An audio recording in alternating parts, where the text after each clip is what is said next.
the India's culture and its rich heritage throughout the world on this platform. Indian Classical Music Festival is organizing by Bharatiya Vidya Bhavan, a festival one of its rare and one of its very unique kind. From 4th February to 10th February we are organizing, and the key man behind this organization in this festival, I would like to introduce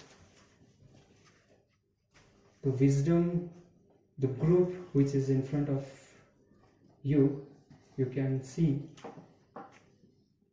they are working day and night to spread this message to this world, that through the peace and love that we learn from our heritage, we can bring peace and love into this world. Let me introduce the key man behind this mission, this movement, this particular festival, Director of Bharatiya Vidya Bhavan Delhi Kendra, Sri Ashok Pradhan Sirji, and the center point, the center force behind this mission, the Registrar Sir Rajesh Mishra, one of the prominent figure to spread this awareness that we must stand up to conserve and to spread our rich heritage. And let me introduce Deputy Registrar Sir, the man who is always standing with us, Bharadwaj, who is with us, and he always giving us that freedom that yes, we can do what we can think about India's rich culture. So now I would like to again introduce ma'am, and one of the key figure, if you know, but yes, I would like to highlight Shashiwala. Center of Indology. There is a department of Indology, the Bharatiya Vidya Bhavan. If you know that we are not only educating, we are not informing about media and management, but Indology is a subject that we must try to try to know India's ethics, India's rich culture, Ved, Puran, and its heritage. So there is a special department. Ma'am is looking that department. Thank you, ma'am. Now I would like to request the director. Objective है संस्कृत और संस्कृति को आगे बढ़ाने का, उस विषय में भी सबको पता लगेगा। परंतु सबसे पहले मैं ये कहना चाहूँगा कि ये 7 दिन का प्रोग्राम जो है 4 फरवरी से शुरू होगा और 10 फरवरी तक चलेगा। एक प्रोग्राम 3:30 बजे होगा, दूसरा प्रोग्राम 6 बजे होगा, और इसमें बहुत से आर्टिस्ट जो हैं वो भाग लेंगे और वो भारत संगीत के विशिष्ट विषयों को आगे बढ़ाकर ले जाएंगे, और यही इस बात का बड़ा भारी प्रभाव है। इसमें सबसे बड़ी बात मैं जो कहना चाहूँगा वो ये है कि ये programme Infosys Foundation of India और भारतीय विद्या भवन दोनों की जा रही है। और ये भी आपको अच्छा लगेगा कि इन्फोसिस फाउंडेशन, आपको पता ही होगा कि इन्फोसिस नाम की एक IT कंपनी हुआ करती थी, उसी के जो संस्थापक थे उन्होंने ही इन्फोसिस फाउंडेशन बनाई है और जो भारतीय संस्कृति को आगे बढ़ा रही है। और इस वर्ष उन्होंने भारतवर्ष में के विभिन्न भागों में संगीत संबंधी फेस्टिवल्स को आगे बढ़ाने का प्रयास किया है और उन सबको फाइनेंस किया है। और ये यहाँ भी जो प्रोग्राम हो रहा है वो भी इन्फोसिस फाउंडेशन फाइनेंस कर रही है, और इसलिए हम उसके प्रति भी अपना आभार प्रकट करना चाहते हैं। और इसमें जो है जो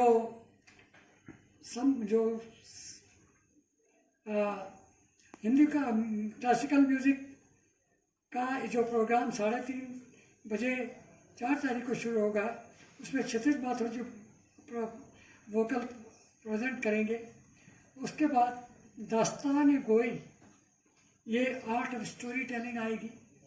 उसी बाद अगले दिन में 5 फरवरी को कव्वाली भी आएगी, फोक डांसेस भी होंगे और कठपुतली पपेट भी होगा, गज़ल्स भी आएंगी, मेहताब अली नियाजी के द्वारा सितार किया जाएगा, कथक का डांस भी होगा और कंटेम्प्रेरी डांस संगीत शर्मा द्वारा किया जाएगा, बॉम्बे सिम्फनी के द्वारा भी कुछ किया जाएगा और इसी प्रकार से Indian semi classical songs on वसंत ऋतु भी होगा और classical Carnatic vocal and bhajans भी होंगे और कालबेलिया म्यूजिक एंड डांस भी होगा और पंजाब म्यूजिकल एंसेंबल भी होगा।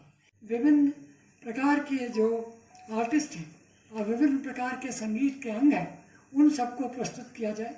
वो फिजिकली इसी हॉल में प्रस्तुत किए जाएंगे, परंतु साथ साथ ये वेबसाइट पर भी, भवन की वेबसाइट पर भी आएगा और इस प्रकार से लोग इसको वैसे भी देख सकेंगे। ये भी एक हमारा प्रयास है। और इसमें सबसे बड़ी बात आप लोगों को शायद पता ही होगी कि भारतीय विद्या भवन की स्थापना 1938 में कन्हैयालाल मुंशी जी ने महात्मा गांधी जी के आशीर्वाद से की थी और उस समय तक भारत को स्वतंत्रता भी नहीं प्राप्त हुई थी। और उस समय उनका उद्देश्य था कि भारतीय संस्कृति को और उसके संबंधित जितने भी अंग हैं उनको आगे बढ़ाया जाए। और उस समय जबकि इंग्लिश रूल चल रहा था भारतवर्ष में और कॉलोनियल रूल था, western education system, West Indian culture system की बड़ी भारी उसको आगे बढ़ाया जा रहा था। लॉर्ड मैकाले जिन्होंने 1835 में western education system, English education लाए थे, उससे चल रहा था। उस सबको पर एक प्रकार के साथ साथ भारतीय संस्कृति जो कॉलोनियल रूल से अफेक्ट हो गई थी, उसको दूर करने के लिए भारतीय संस्कृति को के विभिन्न अंगों को आगे बढ़ाने के लिए भारतीय विद्या भवन की स्थापना हुई और उसका उद्देश्य था संस्कृत और संस्कृति। बहुत लोग ये भी जानना चाहेंगे संस्कृत और संस्कृति का क्या मतलब। संस्कृति तो कल्चर हो गया, संस्कृत का उद्देश्य क्या है? संस्कृत का उद्देश्य यह है कि भारतीय संस्कृति के जितने भी अंग हैं उन सबको का आरंभ ही संस्कृत भाषा में है। वेद है, उपनिषद है और बहुत सी जो पुस्तकें जिनके बारे में कहा जाता है वो सब संस्कृत में है। इसीलिए संस्कृत भाषा को अगर आगे न बढ़ाया जाए तो भारतीय संस्कृति का जो बेसिक एस्पेक्ट है वो उस रूप में नहीं मिलता है। इसलिए संस्कृत और संस्कृति को आगे बढ़ाने का भारतीय विद्या भवन का प्रयास रहा है और भारतीय विद्या भवन का ये दिल्ली केंद्र इसको 1952 से आगे बढ़ा रहा है। और ये भी आपको जानकर अच्छा लगेगा कि भारतवर्ष में कम से कम 100 केंद्र हैं और 120-25 इंस्टीट्यूशन हैं, जिसमें 90 स्कूल्स हैं भारतवर्ष में और भारत के बाहर 10 स्कूल्स हैं। और भारतीय विद्या भवन के केंद्र है न्यूयॉर्क में है, लंदन में है, ऑस्ट्रेलिया में है और बहुत जगह पर है, जो कि भारतीय संस्कृति और संस्कृत दोनों को भी आगे बढ़ा रहे हैं। कि 2009 से हम लोगों ने भारतीय विद्या भवन दिल्ली केंद्र में एक संगीत समारोह का शुरुआत की थी और उस संगीत समारोह में भारतवर्ष के बड़े से बड़े आर्टिस्टों को हम लोगों ने 14 साल में बुलाया। कमानी ऑडिटोरियम में किया गया फिजिकली। ऑफ कोर्स कोरोना के 2 वर्षों में हमने इसको ऑनलाइन किया था और बहुत बड़े बड़े जितने भी आर्टिस्ट थे उनको 1-1 लाख रुपए के भवन की ओर से अवार्ड भी दिया गया, जिससे कि संगीत को आगे जो बढ़ाने वाले कलाकार हैं वो भी आगे बढ़े और भारतवर्ष में भारतीय संगीत आगे बढ़ता रहे। एक तो संगीत संबंधी जो प्रैक्टिकल एस्पेक्ट है उसको तो संगीत समारोह में किया ही जाता है, परंतु हम लोगों ने एक और काम किया, वो भी बड़ा मैं समझता हूँ भारतीय संस्कृति को उसके विभिन्न अंग संगीत को आगे बढ़ाने का काम ये किया गया है कि हम लोगों ने हर 14 बार भारतीय संगीत से संबंधित कुछ न कुछ पुस्तकें लाई। पहले तो हम स्वर भारती निकालते हैं।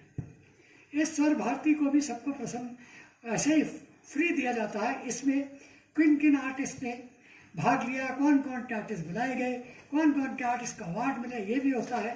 और उसके साथ साथ जिस विषय पर हम लोगों ने पुस्तक बनाई है वो भी इसमें आता है। और जो पुस्तकें हैं उनका सबसे बड़ा जो उद्देश्य था कि संस्कृत में जितने भी संगीत के ऊपर नाट्य शास्त्र के तरीके की बहुत सी पुस्तकें हैं, तमिलनाडु की पुस्तकें हैं, उन सब के ऊपर आज के युग के जो संगीत संबंधी स्कॉलर्स हैं उनका उसमें विचार उसको लाया जाए, जिससे कि आज के युग में जो लोग संस्कृत नहीं जानते फिर भी वो भारतीय संस्कृत में लिखे हुए जो संगीत के विभिन्न अंग हैं उससे उनको परिचित कराया जाए, ये हमारा प्रयास रहा। आप सबको जानकर अच्छा लगेगा कि सबसे पहली पुस्तक थी our heritage in classical music and dance. दूसरी पुस्तक थी instruments in classic music, then dance tradition in India. Abhinav Gupta, who is the author of Natya Shastra, one of the major contribution and book on संगीत और भारतीय संगीत। फिर उसके बाद नाट्य शास्त्र के ऊपर पुस्तक लगाई। फिर शिल्पतिकरम, बृहद्देशी।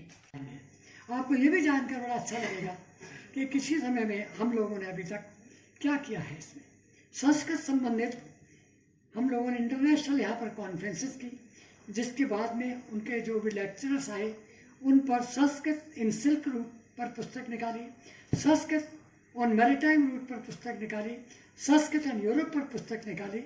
और सबसे बड़ी बात जो है अब जो कि भारतवर्ष में ये अभी तक हुआ ही नहीं, इंग्लिश संस्कृत डिक्शनरी निकल कर आ रही है। इसके 8 वॉल्यूम्स आ रहे हैं, जिससे 5 आ चुके हैं। और इस प्रकार की पुस्तक का प्रकाशन इतनी बड़ी का आज तक नहीं है। 400-500 पेज की एक डिक्शनरी है। 5 प्रिंट हो गए हैं, 3 और अभी आ रही है। तो इस प्रकार से और इस भारतीय विद्या भवन दिल्ली का जो भारतीय संस्कृति पर वो बढ़ाने का प्रयास है, इसको भारत सरकार ने भी स्वीकार किया हुआ है और इसको इसी पर अनुमोदन दिया हुआ है। और इसी अनुमोदन का अंग है कि भारत सरकार ने हमको इसी प्लॉट से लगा हुआ 2 एकड़ ज़मीन अभी और हमको दी है। इस 2 एकड़ में हम सेंटर मिंडोलॉजी का केंद्र बनाने का प्रयास होगा, जिसमें कि न केवल भारत के लिए परंतु सारे विश्व के लिए भारतीय संस्कृति संबंधित जितने भी विषय हैं उन सब के विषय को आगे ले आया जाए। उसमें लेक्चर्स हों, उसमें सेमिनार्स हों, उसमें कोर्सेज हों। और वो केवल भारतीयों के लिए तो विशेषता है ही, परंतु उसके साथ साथ वो जो है वो अगर विदेशियों से जो लोग आएंगे उन सब के लिए भी किया जाएगा। और आप सबको ये जानकर भी प्रसन्नता होगी कि अभी हम लोगों ने पौरोहित्य यानी पुरोहित, हमारे मंदिरों में पुरोहितों की क्या कार्यशाली होती है, क्या कार्य करते हैं, कैसे किस चीज़ को आगे बढ़ाना है, बच्चे का जन्म हुआ तो क्या करना है, उसकी एजुकेशन शुरू हुई तो क्या करना है, विवाह हुआ तो क्या करना है। इस प्रकार से जो भी समाज में बहुत सी चीज़ें आती हैं, इंक्लूडिंग मृत्यु, उसमें क्या क्या करना है वो सब आता है। हमारे बहुत से गुरुकुल समाप्त कर दिए गए, वेस्टर्न एजुकेशन सिस्टम को बढ़ा दिया गया। आप सबको पता ही होगा कि हमारे लोगों के बीच में सिर्फ क्या होता है आजकल, वो वेस्टर्न एजुकेशन, इंग्लिश को जानना और इंडिविजुअलिस्टिक जो प्रशस्ति है, जो वैल्यूज़ हैं वेस्टर्न एजुकेशन सिस्टम में और वेस्टर्न सोसाइटी में, वही आगे बढ़ती जा रही है।